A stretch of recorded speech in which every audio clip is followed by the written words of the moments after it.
मैं सतीश पांडे अपने YouTube channel marine take में आपका स्वागत करता हूं। दोस्तों, जैसे कि आप ये देख रहे हैं, डीजीएस ऑर्डर नंबर 8 ऑफ 2026 14 मई 2026 को आया था और इसका सब्जेक्ट है preventive measure to reduce abandonment of Indian seafarers on board foreign flag vessel.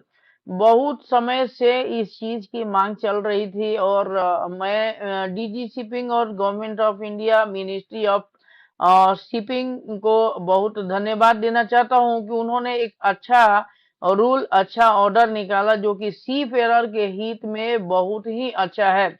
मेरे नॉलेज में बहुत ऐसे सी फेरर हैं जो कि फॉरेन फ्लैग वेसल पे गए हैं और उनको जो है साइन ऑफ कर दिया गया है, या विदाउट कॉन्ट्रैक्ट या दो दो आरपीएसएल एजेंसी के थ्रू लोग गए हैं। एक ऑनर के पास साइन ऑफ के बाद उनका पेमेंट तक नहीं मिला है और न उनको घर तक भेजा गया है। तो इस चीज से, ये सब धोखाधड़ी से बचने के लिए ये डीजी शिपिंग ने इंडियन सीफेरर के हित में बहुत ही अच्छा, इसको हम बोल सकते हैं golden order for Indian seafarers by the DG shipping. चलिए पहले एक बार इसको हम पढ़ लेते हैं, उसके बाद इसको हम डिस्क्राइब करेंगे। Whereas it has come to attention of the Director General of Shipping that the numerous vessels involving Indian seafarers have been abandoned, which constitutes a serious violation of national maritime regulations and international obligations under the Maritime Level Convention 2006. And whereas a total of 3066 366 vessels have been identified up to the year of 2026 in connection with abandonment related cases. Based on their severity, recurrence, and all the challenge faced during enforcement and deportation of Indian seafarers and recovering of their outstanding wages. ठीक है, 366 vessel ऐसे मिले हैं जहां पे सी Ferrer को उतारा गया है, ना उनको वेजेस दिया गया है, ना कुछ दिया गया है। ठीक है, and whereas based on the findings and observation the directorate seamen employment office Mumbai DSEO so cause notice have been issued to the several recruitment and placement license holders for their involvement in such cases। ठीक है, इन सबको देखते हुए डीएसईओ ने एक show cause notice issue किया है, किसके against?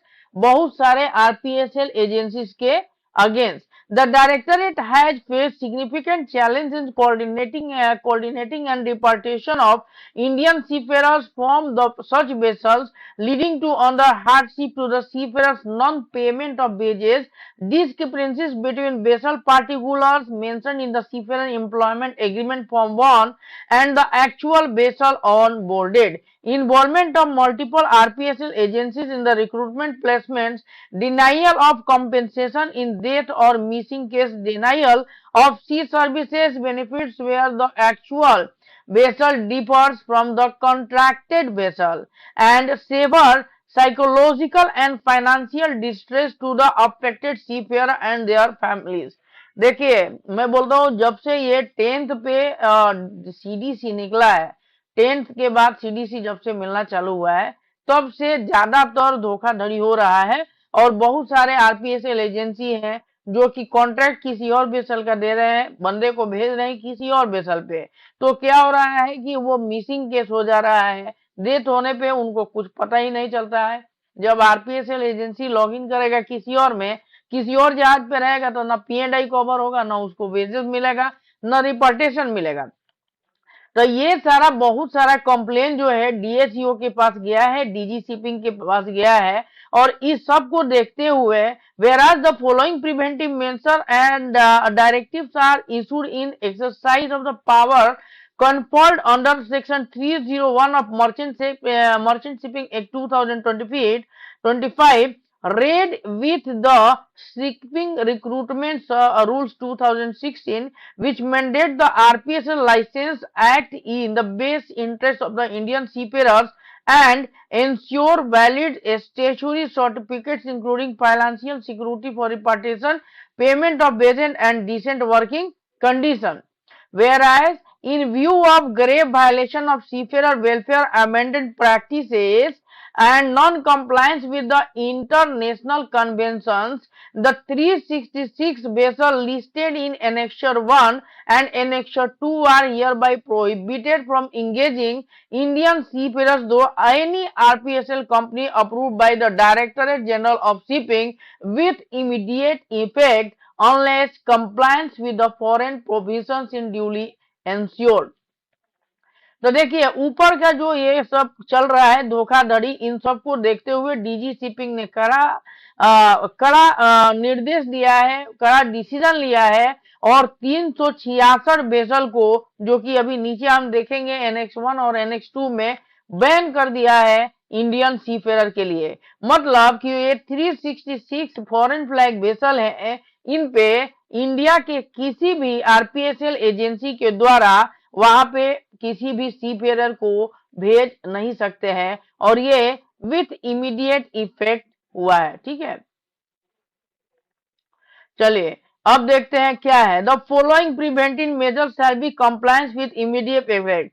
Restricted vessel, no recruitment and placement services. RPSL company shall include, recruit or deploy Indian seafarers on board any restricted vessel listed in Annexure 1 or any vessel appearing in ILO IMO database on the amendment of seafarer। देखिए ILO IMO का database भी check करना है। आरपीएसएल agency में अगर में कोई बंदा जाता है तो चेक करके उसको पता कर सकता है कि ये वेसल डीजी शिपिंग के द्वारा बैन है कि नहीं। अगर बैन है तो कोई भी रिक्रूटमेंट प्लेसमेंट मतलब आरपीएसएल उसको किसी भी कैंडिडेट को उस जहाज पे डिप्लॉय नहीं कर सकता है, रिक्रूट नहीं कर सकता है। इमीडिएट इफेक्ट से ये लागू हुआ है। मतलब 14 मई को ये डीजीएच का ऑर्डर आया है और 14 मई से वो इम्प्लीमेंट हो गया है और 14 मई ही उसका 366 जहाज को ब्लैक लिस्ट कर दिया गया है। बहुत ही अच्छा रूल है, बहुत ही अच्छा इनिशिएटिव है डीजी शिपिंग द्वारा। इसको, इस डीजीएस ऑर्डर का जितना सराहना करें वो कम है। इंडियन सीफेयर के लिए और उनके हित के लिए, सीफेयर के फैमिली के हित के लिए बहुत ही अच्छा कदम है डीजी शिपिंग के द्वारा। The blacklisted vessels, the vessels which have been involved in abandonment of seafarers or more than one occasion have been blacklisted for engagement of Indian seafarer.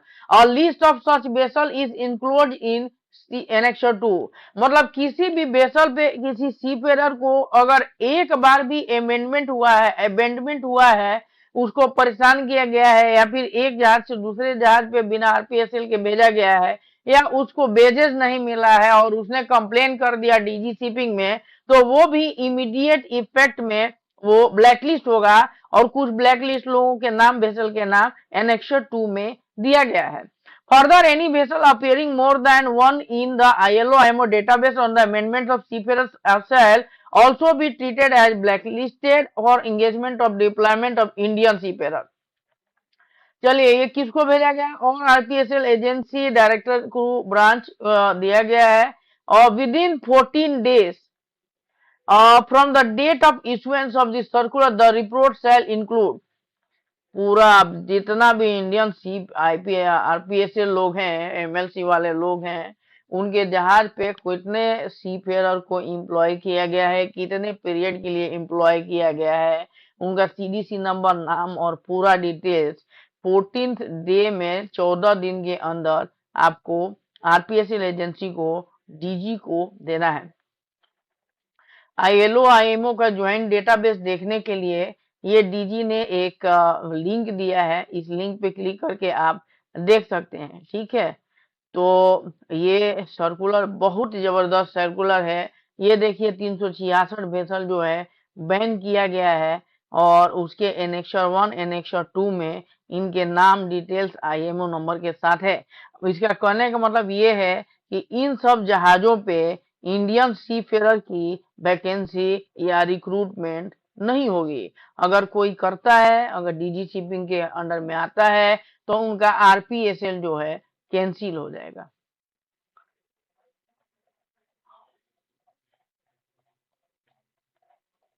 ये था डीजी शिपिंग का सर्कुलर जो आपके सामने मैं रख रहा था, आइए इसका थोड़ा व्याख्या करते हैं। 14 मई 2026 को इशू हुआ था। तो ये है DG circular 366 366 ships banned for Indian DGS order number 8 of 2026. Must know for seafarers, check ILO IMO database for annexure list before signing contract. Newly industry rule, only 2 RPSL agencies allowed per vessel now. मतलब एक vessel को mining करने के लिए maximum 2 RPSL agency ही allow है। What is the issue or what was the issue? DGS found 366 vessels involved in abandonment of Indian seafarers up to 2026। DGO को पता चला, डीजीएस को, डीजी शिपिंग को, कि 366 वेसल पे सीफेरर के साथ अमेंडमेंट हुआ था 2026 तक। प्रॉब्लम क्या था?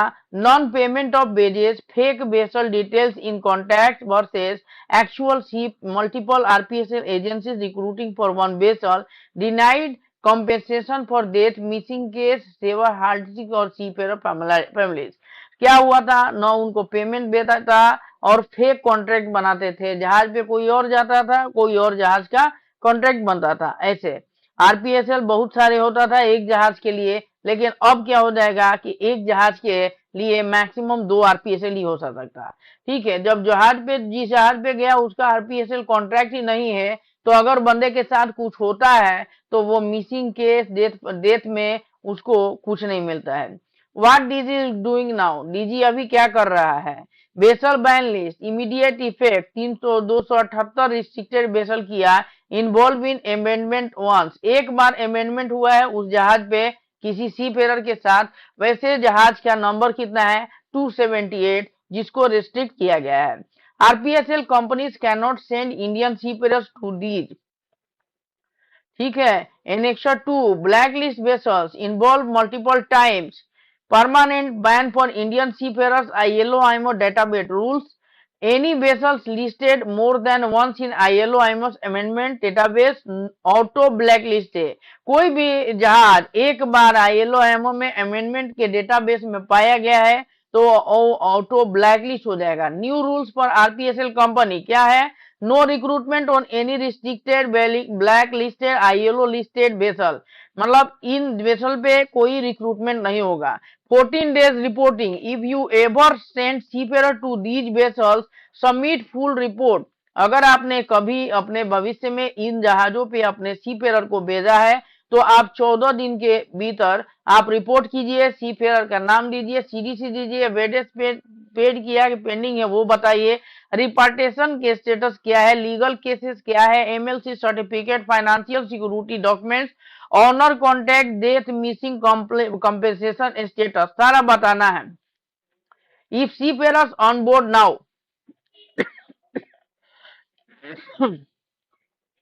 verify certificate of registry, financial security, MLC, DMLC part 1, part 2. If invalid, sign off at next port. Repatriate to India with full wages safety. Max 2 RPSL per vessel. Can't have 3. Agencies on one ship and anymore. Mandatory IMO checks, must check vessel IMO number in ILO IMO amendment database before adding to the company profile. If listed, need DG shipping approval to recruit. ठीक है। Ban sticks to IMO number.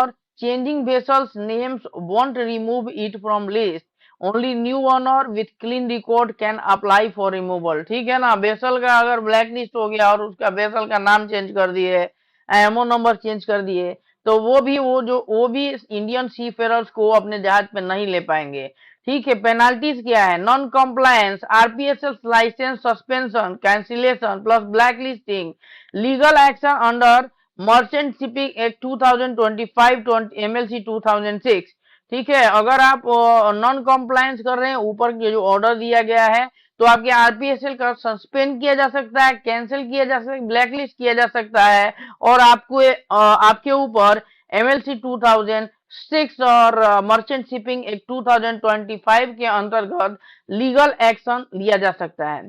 Legal क्या है? Basis under section 301 merchant shipping act 2025 plus MLC 2026 और आरपीएसएल rule 2016। Who must follow? किनको follow करना है? All Indian seafarers और आरपीएसएल agencies. Thank you for watching this video. If you want to support me, you can send me a super thanks, or you will join as a member in my YouTube channel, so that you will get videos or shipping related news with immediate basis. Thank you. Thank you for watching this video.